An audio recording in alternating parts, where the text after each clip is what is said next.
Welcome to the 110th show here on Glenn's Dynamic Sports Corner on 12OZSportsRadio.com. I am your host, Glenn Kaplan. We are live in Baltimore, Maryland, which is home of the Baltimore Orioles and the Baltimore Ravens. Who's excited for today's show? I hope you all had a wonderful weekend enjoying watching football.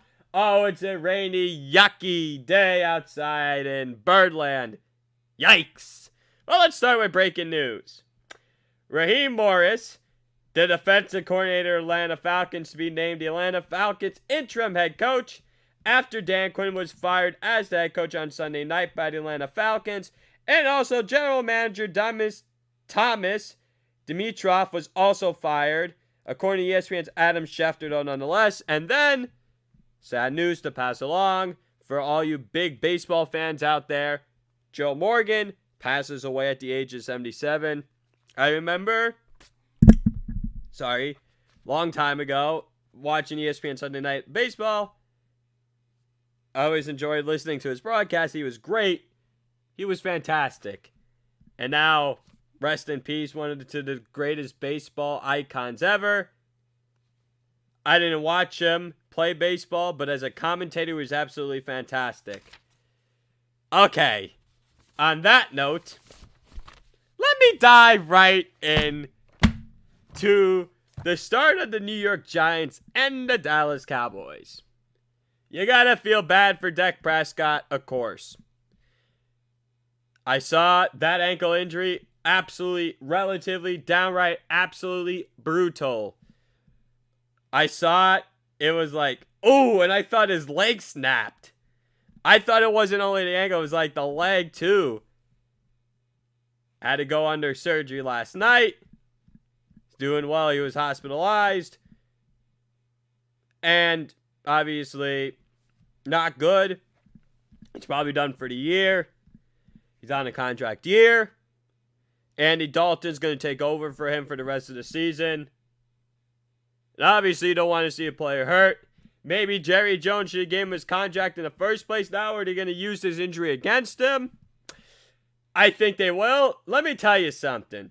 This were Tony Romo, he would have gotten his contract a long time ago. I'm just going to say that. That if this was Tony Romo instead of Dak Prescott, as the quarterback, Romo would have been paid. Jim Nantz and Tony Romo actually called the game yesterday for CBS. And Tony Romo's like, hope it's no more than a cramp. Well, it wasn't. Was not. He's always a pleasure to tune and listen to every week, too, Nantz and Romo. But the truth of the matter is, I hate to say it, Dak Prescott will not be a Dallas Cowboy next year. I don't see Jerry Jones paying him after the injury, and I couldn't agree more with former teammate Des Bryant saying, pay the man. The Jones family needs to treat him well. Not going to happen now. He's not going to get the money now. And I don't have any pleasure saying it, but that's the cold, hard, brutal business. They're going to use this injury as an excuse not to pay him. They're going to use this as an excuse to go elsewhere. Look, Andy Dalton's actually not a bad quarterback. He's not. He's really not. He actually has some playoff. He hasn't won a playoff game in his career. But he's been around some talented teams with the Cincinnati Bengals. Now, Andy Dalton did just fine yesterday. Made some clutch throws to Michael Gallup. Yeah, that's because the New York Giants, I think, are the 32nd out of 32nd best team in football. And don't give me that they're more competitive than the Jets. I don't want to hear those sorry lame duck excuses, okay? Because the Giants should not be as low of a standard as the New York Jets are. And I'm going to go off on that franchise in a minute. For the most part. The final score was 37-34. Brett Mayers kicks a 34-yard game-winning field goal. Looked like it was going to miss. But then, yet again, it didn't miss. That's just the luck of the New York Giants. Okay. Dak Prescott, 14-21, 166 yards and 1 interception. 7 yards rushing on 2 carries. Andy Dalton, 9 completed passes. All right. So you had 9 completed passes. onto 11 to 12 attempts. He had 111 passing yards, rushed for 0 yards and 1 carry. Zach Wilson also had an 11-yard touchdown pass to Dak Prescott in this game in the third quarter. Ezekiel Elliott rushed for 91 yards on 19 carries and 2 touchdowns. Elliott, the rest of his teammates, you feel bad that he had excuse me. You obviously feel bad that he got hospitalized, Dak Prescott. I mean, stinks. Really does. And then Elliott also caught 1 pass for 14 yards receiving to go along with his 91 yards on 19 carries, 2 touchdowns. Tony Pollard, 30 yards for 6 carries. CeeDee Lamb, 8 for 124. Michael Gallup, 4 for 73. Mari Cooper, 2 for 23, minus 1 yards on 1 carry. Danny Dimes. Oh, boy. No, he's not the quarterback of the future. But he's going to play out the full year. Completed 20 of 33 passes for 222 yards. Rushed for a minus 7 yards on 2 carries. Is he the right guy for this football team? Because I clearly don't see it as. And out of passing touchdowns, first of all, since week 1. The answer for this franchise. Yeah, I know friends are telling me, yeah, Joe Judge, this team's young, this team's this team is that. Folks, the answer, I'm sorry. Joe Judge is going to be another failed Bill Belichickian assistant coach who's way over his head. Josh McDaniels, Matt Patricia, you could already put Joe Judge in that category. I say, you get rid of him after 1 season because they're going 0-16 or 1-15. Please, when I looked at the Giants' schedule last night, there's only one winnable, for their terms and standards, one winnable game. Cincinnati, I don't even know if they're going to win that game. If they go 0-16, 1-15, everyone's getting fired. Daniel Jones will not be the quarterback. And I'm going to keep harping on this. I'm telling you, what set this franchise back is winning that Super Bowl in 2011. And I know what you're all going to say to me. It's a Super Bowl title. Can't be taken back. Yeah, I get it. Of course, I'm happy about it. But the talks were General Manager Jerry Reese and Tom Coughlin going to be out. The inconsistency with this franchise. And Jerry Reese continued to draft horribly. Gettleman's even worse. They can't get the coaching right. The New York Giants have to stop hiring assistant coaches that don't work. And yes, I know Eric Bieniemy deserves a head coaching job. I don't know if I'd hire him. And no, I'm not playing that card.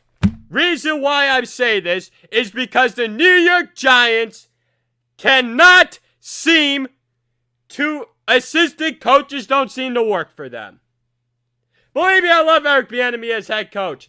And the thing is, Andy Reid assistants do work. They do work. They do work.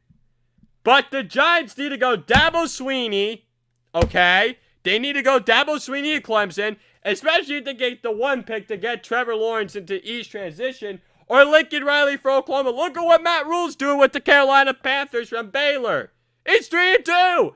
You need a guy that has run a football program. You cannot have the Giants need a guy who's run a football program. Not a coach who just does a certain position or certain group. It's not working. They need a coach, a guy who's run a program before, a guy who'll get the attention. Look, the Arizona Cardinals are getting better. They're 3-2. Everyone questioned whether Cliff Kingsbury will work. It's working. They need a coach that has run a program. Oh, jeez.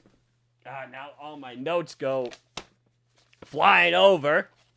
I'm just saying they need a coach that harps on this because I'm telling you, John Mara, Steve Tisch need to go a different route. Or I'm telling you now, I know they haven't said to sell the team. Calling it now. I'm going to call it after they go 0-16 or 1-15. Time for you to get your head out of your bleeping at rear ends. I almost said that on live air. Thank goodness I cut myself at the last second. But I'm telling you, if they go 0-16, 1-15, Mara and Tisch must sell. Maybe is Steve Cohen rich enough to be owners of the Mets and the Giants? I mean, Yeah, the Buffalo Bills. I mean, Buffalo Bills and have the same owner for the Buffalo Sabres. I mean, gosh, can you have Steve Cohen by the New York Giants too? Sheesh. All right. And then get rid of general manager Dave Gettleman, hire Louis Riddick as new GM. I was talking about Sweeney, Riley, and I was mentioning about Rule, Carolina Panthers, and I mentioned about Judge Bill, another Belichickian, and I mentioned about Wake the Bleeping Up, John Mayer and Steve Tischel, this bleeping team. Kyle Fracco had a 46-yard pick six for New York Giants in the second quarter. They were up 17-3 in this game. I don't want to hear about the referee's excuse in Jerry's World at AT&T Stadium in Arlington, Texas. DeMarcus Lawrence strip sack Daniel Jones second quarter led to a 28-yard touchdown recovery by Anthony Brown. Devontae Freeman 60 yards rushing on 17 carries and a touchdown. He also caught two passes for 27 yards receiving. Wade Gallman Jr. 24 yards on 5 carries. Evan Ingram 9 for 2 carries and a score. He also caught 1 pass for 16 yards. Darius Slayton 8 for 129. Very good receiver. Golden Tate 4 for 42. Please trade this man at the deadline. He's trash. Okay? Golden Tate, they've only won 1 game.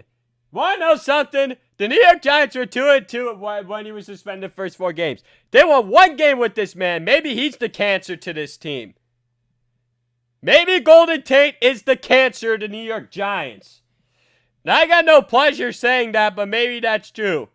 Maybe he's like the Odell Beckham Jr. to New York Giants. Look, overrated, can't get separation on anything, all right? Yeah, it's no pleasure telling someone they're a cancer, but that's true. Harsh, though, nonetheless. Next up, the Indianapolis Colts and the Cleveland Browns. There was an interesting stat this morning on the Cleveland Browns. They have a 76.4% chance to make the playoffs after they defeated the Indianapolis Colts 32-23. That was the final score. Ladies and gentlemen, we have a new version of the Cleveland Browns this year. Cleveland is focused and poised, and maybe the best thing that happened to this football team that had a bleep whooping in week 1 on the road against the Baltimore Ravens. The Browns exploded for 17 points in the second quarter. Baker Mayfield completed 21 of 37 passes for 247 yards, 2 touchdowns, 2 interceptions. Also rushed for 7 yards. Also rushed for 17 yards on 2 carries. Baker Mayfield, the Harvey Arnsel of the Cleveland Browns. I mean, he's actually getting better. He's actually now excelling in Kevin Stefanski's system, and it's actually working. You know what I mean? Let's see. Odell Beckham Jr. completed the pass for 18 yards, caught 5 passes, 58 yards receiving. Beckham Jr. minus 1 yard on 1 carry. Jarvis Landry caught 4 passes for 88 yards receiving. Austin Hooper 5 for 57 receiving. Rashad Higgins caught 3 passes for 31 yards receiving. To Ernest Johnson 32 yards rushing on 8 carries. Kareem Hunt caught 3 passes for 21 yards receiving. He also caught 3 for 21. And then he also rushed for, he caught 3 passes for 21 yards receiving. Then caught 20, he rushed for 72 yards on 20 carries. Phillip Rivers, and he's holding his team back, and I'm not surprised. The Indianapolis Colts. And they don't have Nick Chubb. The Cleveland Browns, they're just fine. David Njoku hasn't done much either at tight end. And he's just coming back off the injury. As for Phillip Rivers, he completed 21 of 33 passes for 243 yards and 2 interceptions. Also rushed for minus 1 yards and 1 carry. Jonathan Taylor had a nice game in the backfield. 57 yards and 12 carries and a touchdown. Also got 2 passes for 17 yards receiving. T.Y. Hilton caught 6 passes for 69 yards receiving. Marcus Johnson got 3 passes for 53 yards receiving.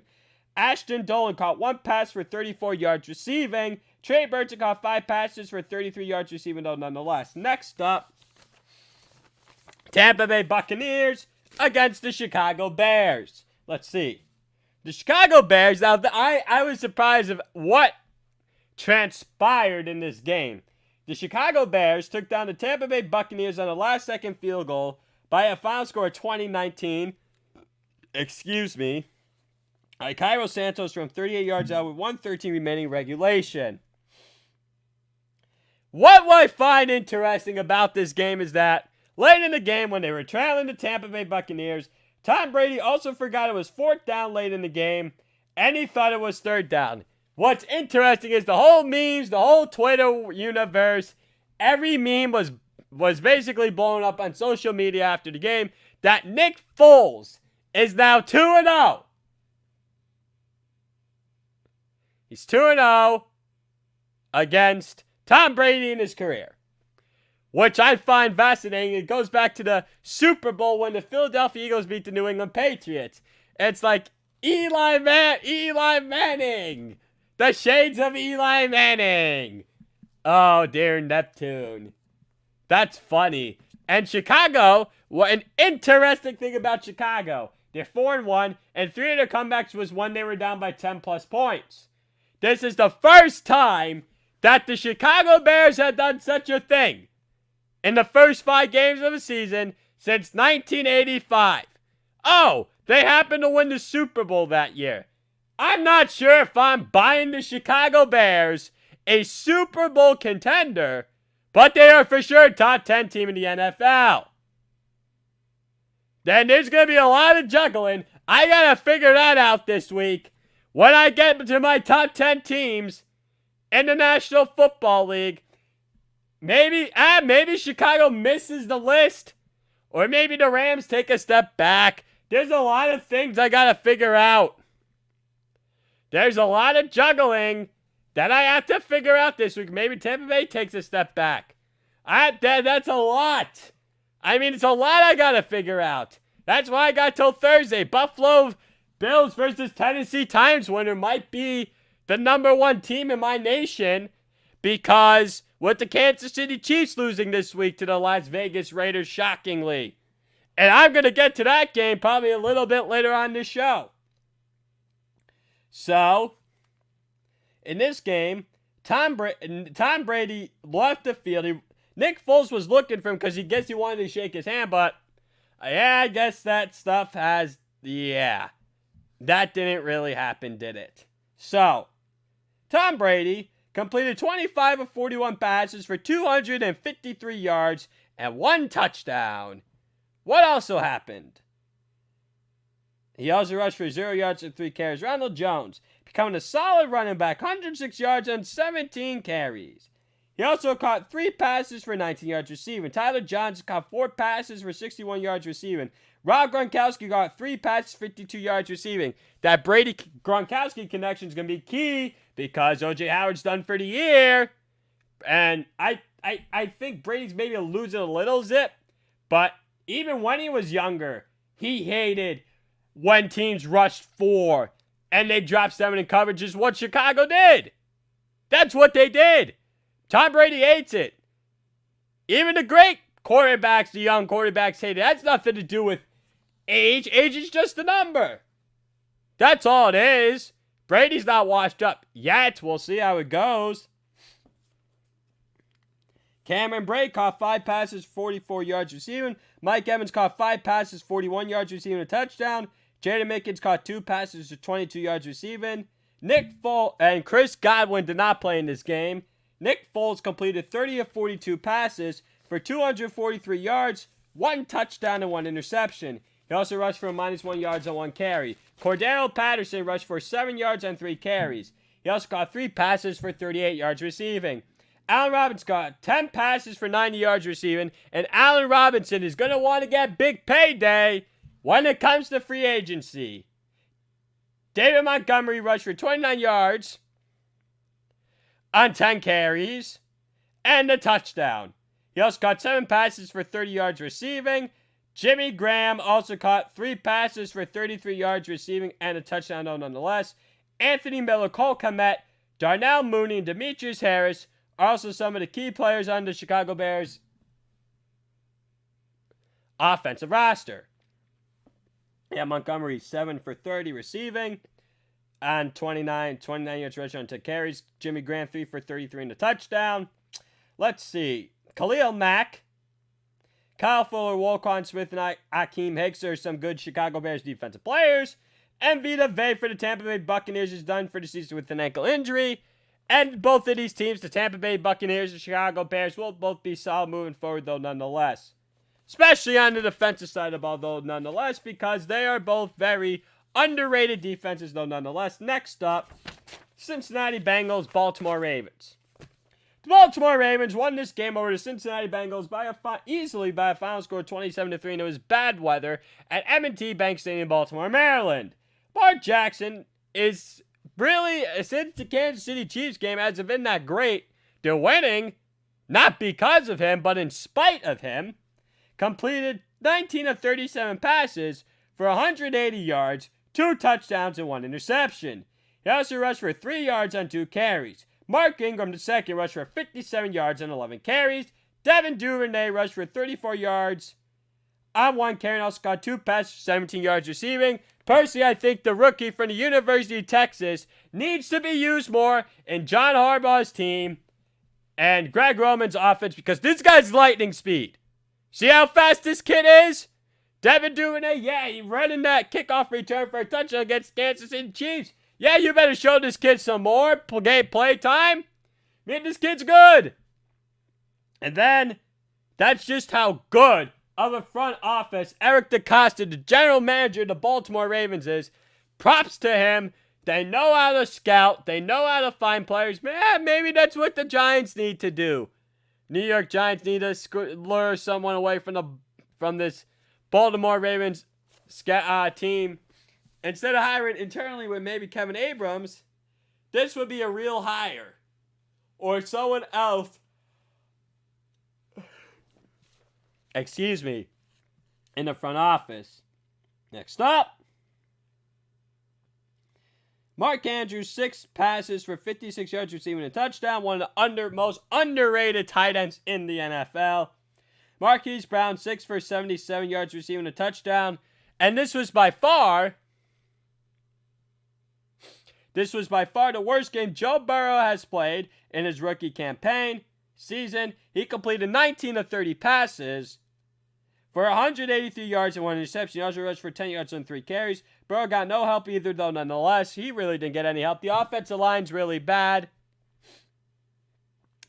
Joe Mixon rushed for 59 yards and 20 carries. He also got 6 passes for 35 yards receiving. Drew Sample caught 2 passes, 22 yards receiving. T. Higgins caught 4 passes for 62 yards receiving. Tyler Boyd caught 4 passes for 42 yards receiving for Cincinnati Bengals, though, nonetheless. All right, next up, the Los Angeles Rams against the Washington football team. The Los Angeles Rams took care of business this time around against the Washington football team by a final score of 30-10. Jared Goff was solid in this game for Los Angeles. Kyle Allen got hurt in this game for Washington. And Alex Smith came in the game for the first time since the gruesome leg injury 2 years ago against the Houston Texans at FedEx Field in Landover, Maryland. Though, nonetheless, Kyle Allen, will be the starter next week, most likely against the New York Giants and beyond. Dwayne Haskins was benched earlier in the week, though, nonetheless, and he also had a stomach issue this week. Stomach virus, I believe, nothing related to coronavirus. Though, nonetheless, Jared Goff completed 21 of 30 passes for 309 yards, 2 touchdowns, 1 interception. Jared Goff is having a much better season for the Rams. Now, here's the thing. Is this team for real?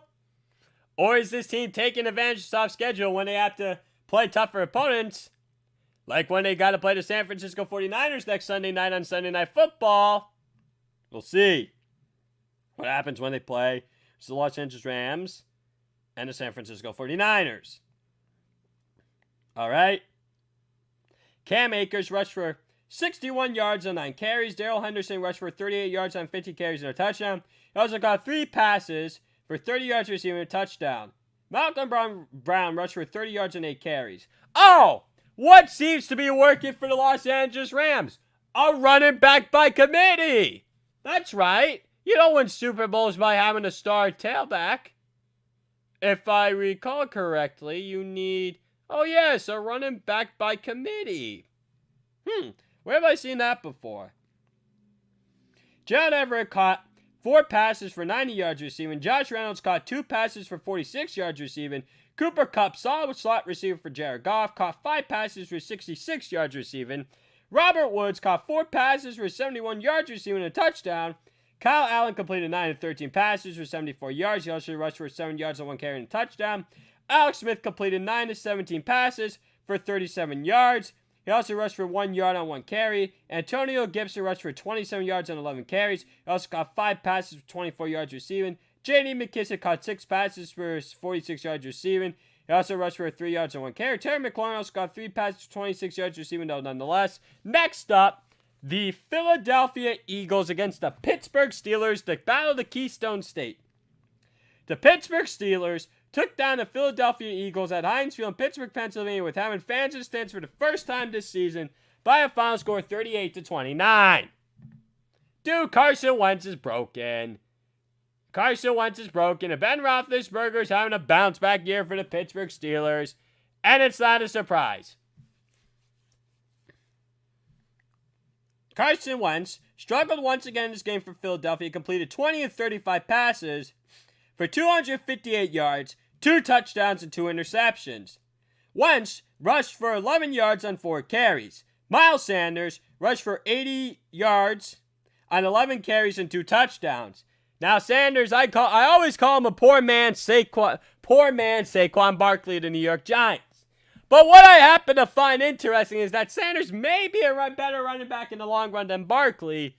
Well, that's because the Eagles know how to run things better somehow, some way, somehow than the New York Giants do. That's what it seems like as a late.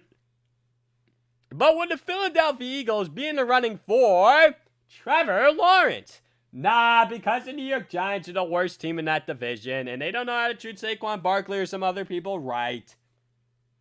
And then, what else happened? Sanders caught 2 passes for 19 yards receiving.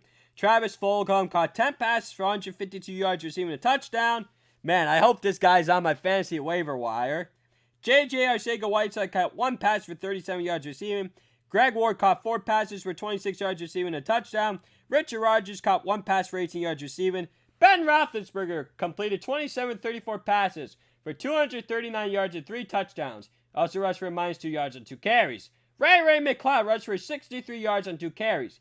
James Conner rushed for 44 yards on 15 carries and a touchdown. Caught 3 passes for 19 yards receiving. James Washington caught 3 passes for 25 yards receiving. Chase Claypool caught 7 passes for 110 yards receiving and 3 touchdowns. Boy, is that rookie from Notre Dame pretty good.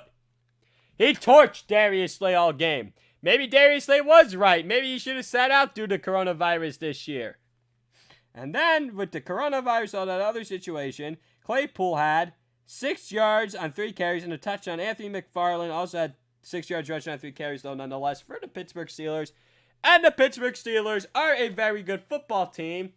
Oh, baby. Pittsburgh Steelers, Cleveland Browns next Sunday. Oh, baby. I cannot wait. Now we're getting into week 6 of the after Tuesday. We're going to be getting into week 6. And there's a lot of scheduling shuffling going on because of the coronavirus. With having Denver Broncos and New England Patriots being postponed tonight, there's a lot of shuffling that's going to have to be going on. All right. The Vegas Raiders and the Kansas City Chiefs. Why did the Vegas Raiders pull off the upset against Kansas City Chiefs 40-32? Folks, the Raiders' offense is legit, and the Chiefs do have some question marks. Chiefs do have some weaknesses, but that's not going to deny the fact that they're obviously still going to make the playoffs, barring a collapse or an injury to Patrick Mahomes. Yeah, this team's still pretty good, obviously. 1 seed, we got to see because it's only 1 bye now. I'm telling you, Buffalo, Tennessee, I'm telling you. Don't look now. Don't look now. But one of those 2 teams could wind up with the 1 seed, and it wouldn't surprise me. I don't see an NFC North team getting a 1 seed, only for the sole reason that they're going to beat the living daylights out of each other up there. That's the only reason why the AFC North team's not getting a 1. Still believe Kansas City can. The Tennessee Titans can get a 1, and here's why. Their schedule is very favorable, and they may have the weakest division. Might be weaker than the Buffalo Bills. Dolphins actually do play hard. And what's the other team? And the New England Patriots are still going to be relevant whenever they get Cam Newton back. The only team that's not good is the New York Jets. Tennessee Titans, Jacksonville Jaguars, they stink. Houston Texans, they stink. And the Indianapolis Colts, they stink from the S to the K too. So, you're not going to tell... Personally, I think Tennessee may have the most favorable path to the one. We'll see. See how it goes. That's a big game tomorrow, I'm telling you. Gut feeling, winner of that game could be a 1 seed. And don't say I didn't tell you so, because I'm telling you right now, gut feeling the winner of that game tomorrow can find the way to the number 1 seed with the way the scheduling is in the AFC. I mean, that's just how I feel with it. Okay, I'm getting off topic here. All right, let me get back to the Vegas Raiders and the Kansas City Chiefs. All right, what was the stat line in this one? Derek Carr, 22 of 31, 347 yards passing, 3 touchdowns, 1 interception, 1 yards rushing on 4 attempts. Oh, jeez. My notes are all over the place. Yikes. See what's on the back here. Okay, dokie.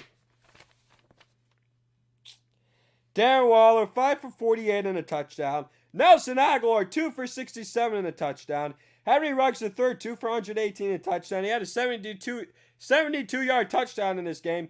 Devontae Booker, 7 carries for 62 yards. Josh Jacobs, 23 carries for 77 yards and 2 touchdowns. Alec Ingold caught 2 passes, 25 yards receiving. Hunter Renfrow, 1 for 42 in the game.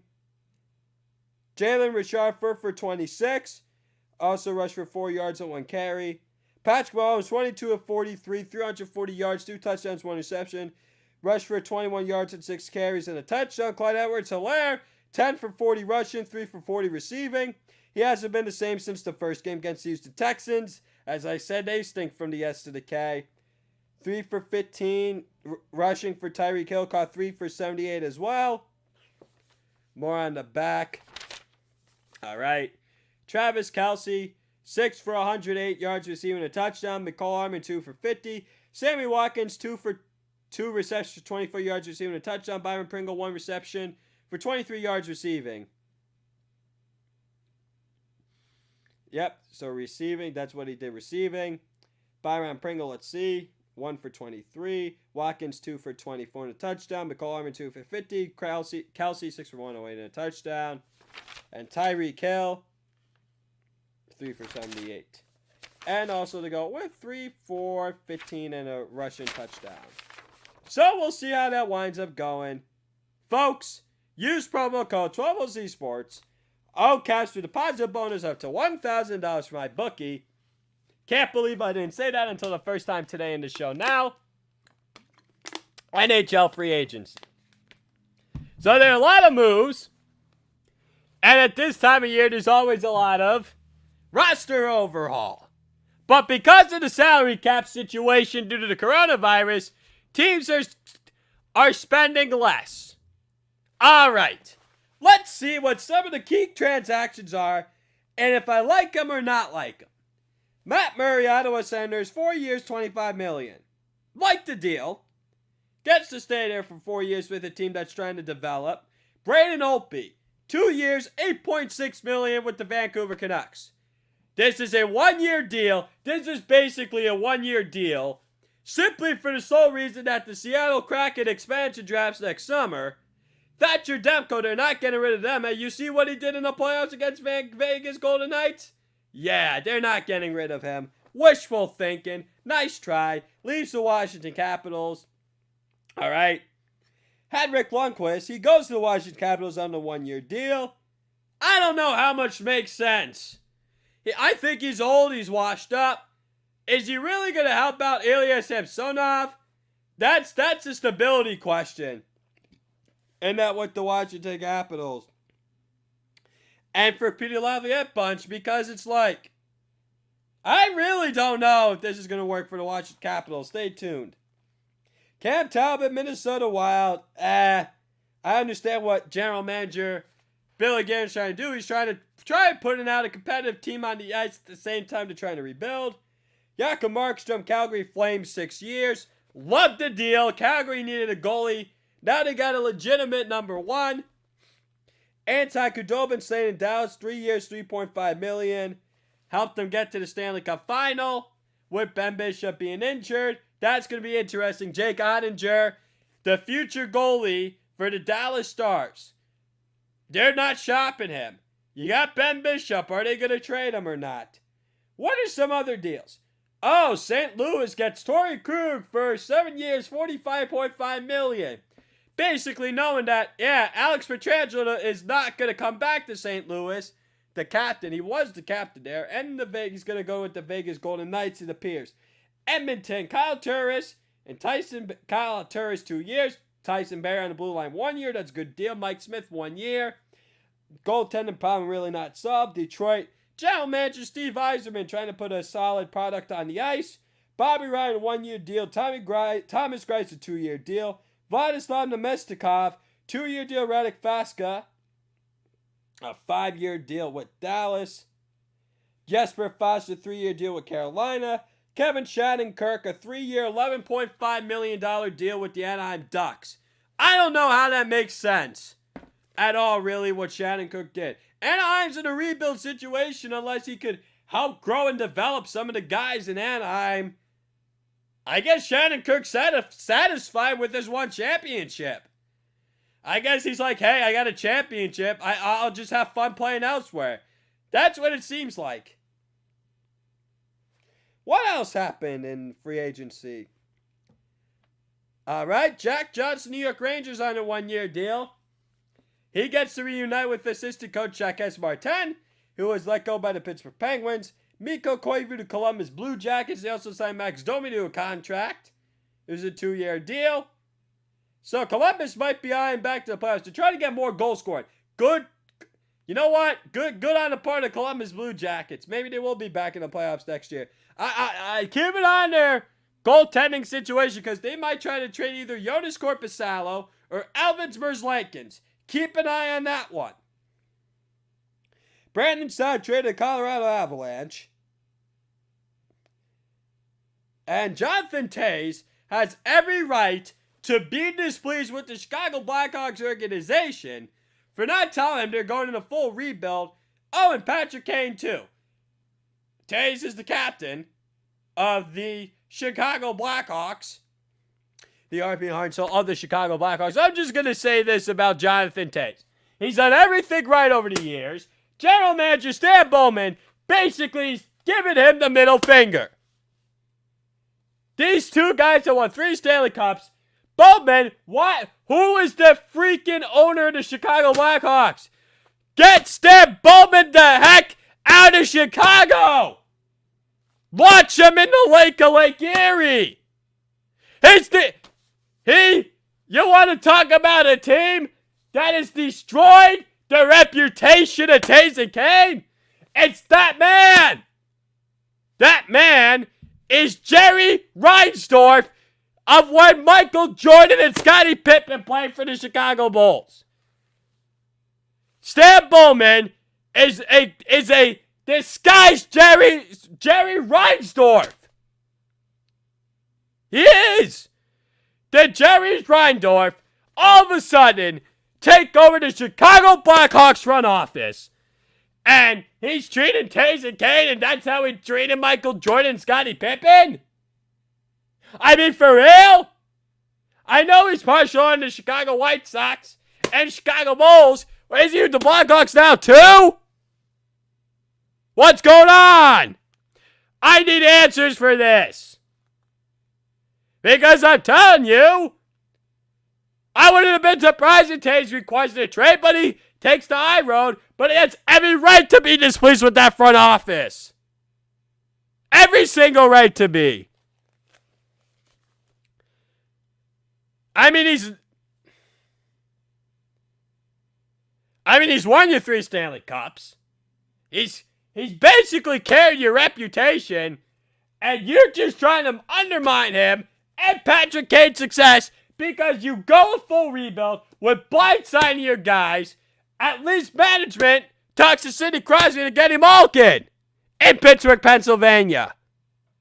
You think Mario Lemieux and you think Ron Burkle or Jimmy Rutherford undermines their players? Now I know Jimmy Rutherford undermined Matt Murray. Only talked to his agent. Yeah, I get to cold business. And I thought he was going to destroy the team. But hey, happened to sign Mark Janikowski. 1-year deal, and Evan Rodriguez on 1-year deals. And it's not terrible. This is, to me, a stopgap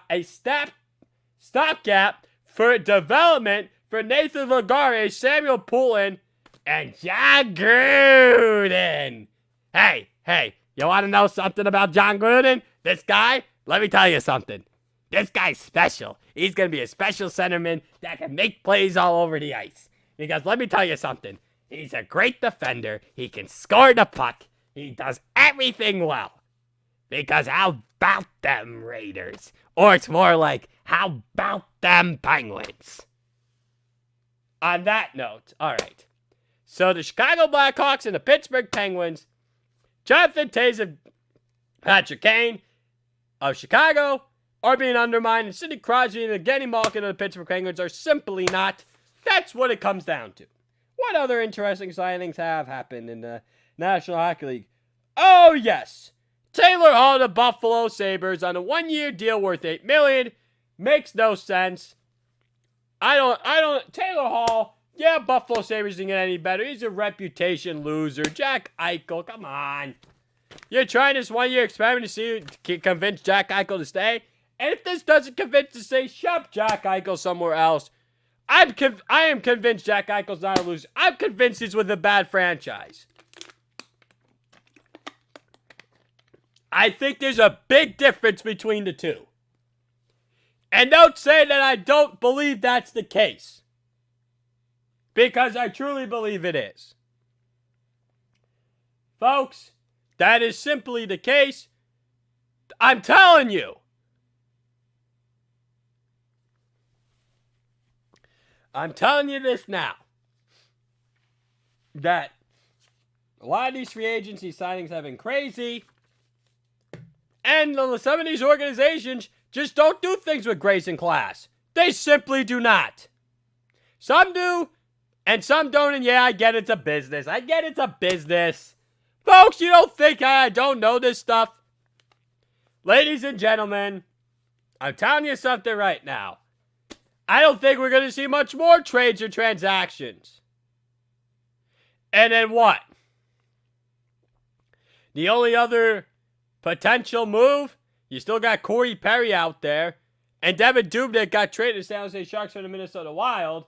Oh, and Corey Crawford goes to the New Jersey Devils. I mean, is Marc-Andre Fleury also going to be on the move for the Vegas Golden Knights to try and buy out of his contract or trade him? We'll see how that goes, though, nonetheless. Aha! King, go, King, go, King. Crown me a champion.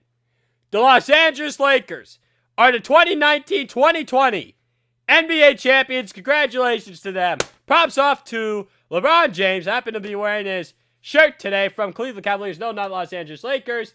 Now he's won 4 championships with 4 different teams. 3 different teams, Miami, 2012 and 2013. Cleveland Cavaliers, 2016-2017 season. Now Los Angeles Lakers, 2019-2020 season. So in the 2019-2020 season was the unthinkable. And really a lot's happened. You got to give the props to where props due. I don't want to hear this is fixed. This is that. Stop. I don't want to end this political nonsense. No. No, not today. And I'm not debating today either about LeBron James versus Michael Jordan. Not today. No, I'm not discussing that. I'm just only here to congratulate what they did right, and that's it. And what the future holds. So, what the Lakers did right this year was obviously trade for Anthony Davis in the offseason. Probably the best number 2 that LeBron James has ever had. Well, used to be Kyrie Irving, but now it's Anthony Davis. Anthony Davis gets his 1 ring. He's only 26 years old, gets to enter the prime of his career. And the Los Angeles Lakers win this for Gianna and Kobe being Bryant, and family, though, nonetheless. So this was a very emotional time. This was for them. And there was a whole party in LA last night in the streets. There was a lot of shenanigans and craziness going on. And LeBron James, unanimous finals MVP. Gee, what a shock. But I'm like to myself, Anthony Davis, I thought should have gotten some votes. I mean, I thought Anthony Davis was pretty good. I'm Nick Wright of Fox Sports 1 on First Things First. He said that LeBron James should win NBA Finals MVP, and then I'm like, you spelt Anthony Davis wrong as a joke. But I'm just sitting here, I'm like, I was kidding. I wasn't being serious. I was just being facetious. I was like, I'm just like trying to have fun and games on Twitter. Los Angeles Lakers absolutely deserve the title. Look, I thought they were going to face the Los Angeles Clippers. The Los Angeles Clippers were going to beat them with Kawhi Leonard and Paul George. Yeah, they got some fixing up to do. Denver Nuggets are on the rise. I mean, we thought they were going to face Giannis Antetokounmpo, Milwaukee Bucks, and never did. Props to Miami Heat for pushing them to 6 games. They got a bright future, but you got to I think the Miami Heat do have to make another trade. I don't think you can win a title with this roster. You need to get Jimmy Butler another player. You need to get Jimmy Butler another player. Now, I've heard Victor Oladipo's name in the Indiana Pacers come up. I don't think, do they try and maybe lure Giannis Antetokounmpo from Milwaukee Bucks, or do they willing to have the patience to wait at least one more year to sign him? I mean, that's possible. That's very possible that could happen. But as for the Los Angeles Lakers championship, you have playoff Rondo, Kentavious Caldwell-Pope, Danny Green, Kyle Kuzma, Dwight Howard, Marcus Morris, Alex Caruso. I mean, yeah, this team pretty much deserved it. Yeah, they deserved it. And the loss for the stat line in this game in a 106-93 win. Here were the stats, were, whatever context used. Was their stat lines from the game. LeBron James, 28 points, 65% shooting from the field, 14 rebounds, 10 assists, and 1 steal. Oh, a shock, another playoff triple-double in the NBA Finals for this man. LeBron James. Anthony Davis, 19 points, 41.2% shooting from the field, 15 rebounds, 3 assists, 2 blocks, and 1 steal. Rajon Rondo, 19 points, 72.7% shooting from the field, 4 rebounds, 4 assists, and 1 steal. Bam Adebayo, a star in the making for the Miami Heat. 25 points, 66.7% shooting from the field, 10 rebounds, 5 assists, and 2 blocks. Jimmy Butler, 12 points, 50% shooting from the field, 7 rebounds, 8 assists, and 1 block. Tyler Herro, 7 points, 30% shooting from the field, 3 rebounds, 4 assists, and 1 steal. So, here's what I'm going to say. Thursday, I really hope. What I'm really hoping for is to do this. I didn't look up this morning what the NBA odds were next year to who's going to win the NBA Finals. I'm sure that's probably released now, but I'll probably hopefully share it on the next show on Thursday, hopefully. And then and then the NBA draft's not for another month.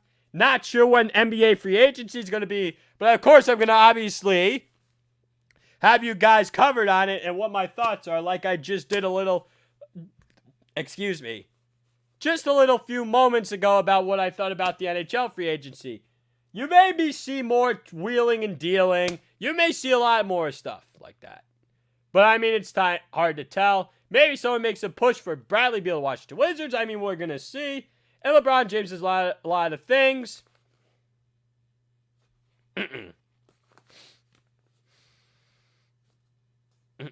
LeBron James has done a lot of things with Grayson Glass this year. I mean, he really has.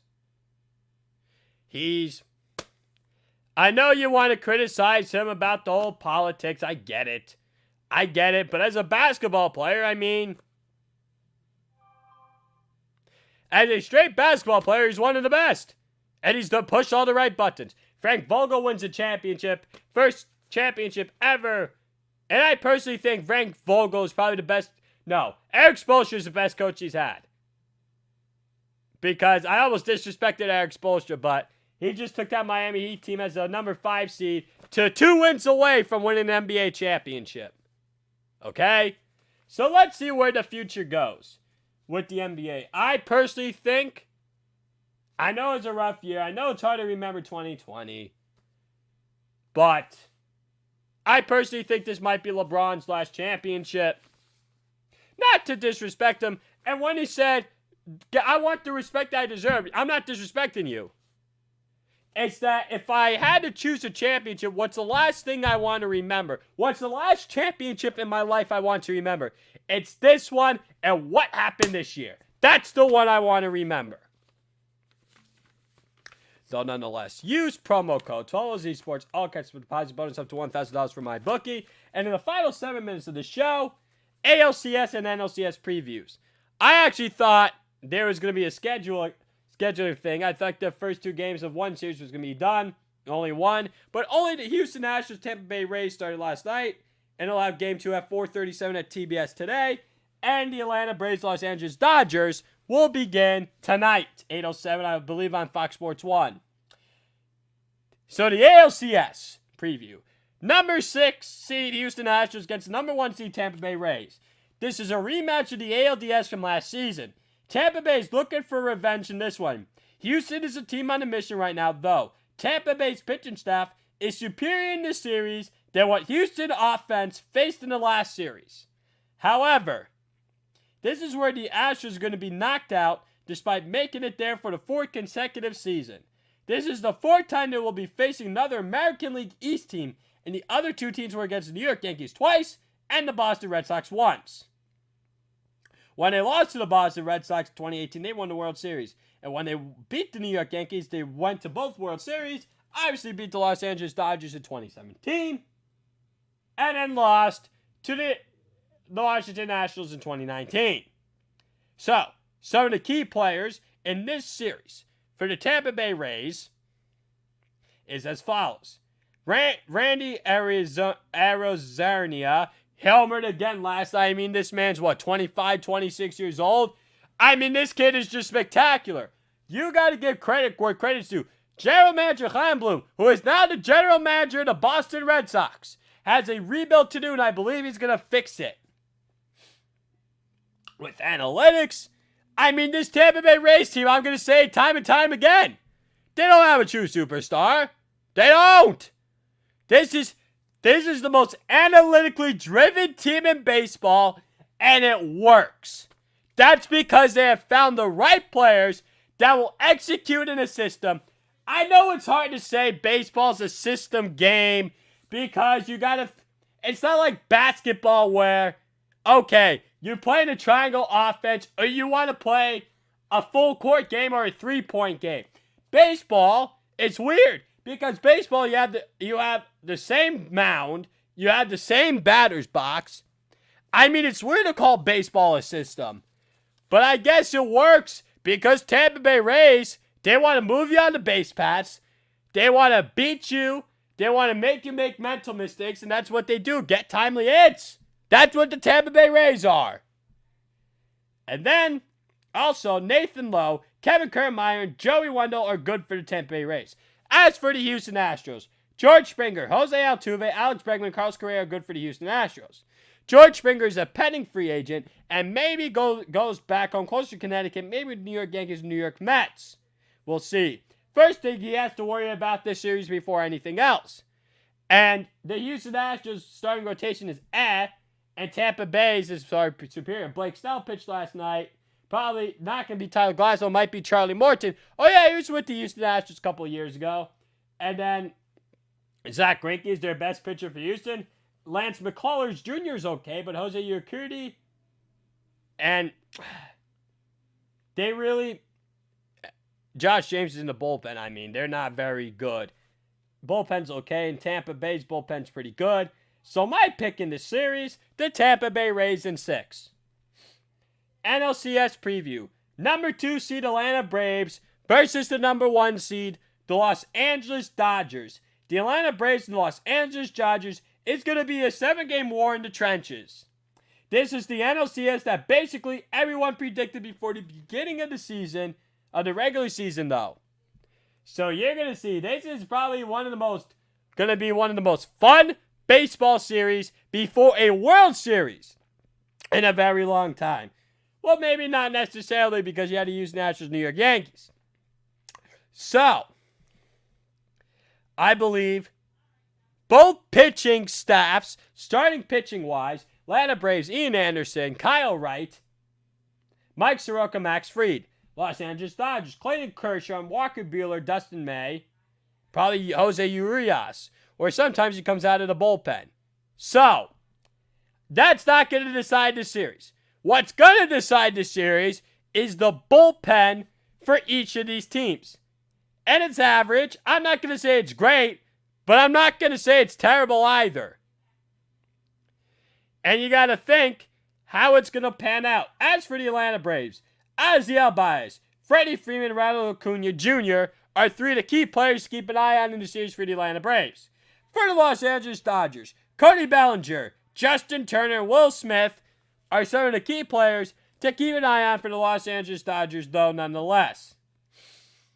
This series, I'm just excited to watch it. Now we're kind of really back. We're not normal as in like with the NHL offseason, the NBA offseason being later than usual in October, where we'd be starting up training camps and preseason and regular season, but normal to a sense that, okay, now it's just baseball games and football games, baseball postseason games and football regular season games with the MLB and the NFL. Okay, so my pick for the NLCS is the Los Angeles Dodgers in 7 games. All right, ladies and... Okay, ladies and gentlemen, we are out of time here. Thanks for tuning in Glenn's Dynamic Sports Corner with your host, Glenn Kaplan. I hope you'll enjoy the rest of your day and also your week as well. Nonetheless, I'll be back on the air at the same time. On Thursday, I'll be going over some game recaps from the 5th week of Monday Night Football and Tuesday Night Football. MLB postseason game recaps. MLB postseason game recaps from the MLB postseason. And NHL offseason updates, and potentially some NBA offseason updates as well. NBA and NHL. NHL and NBA.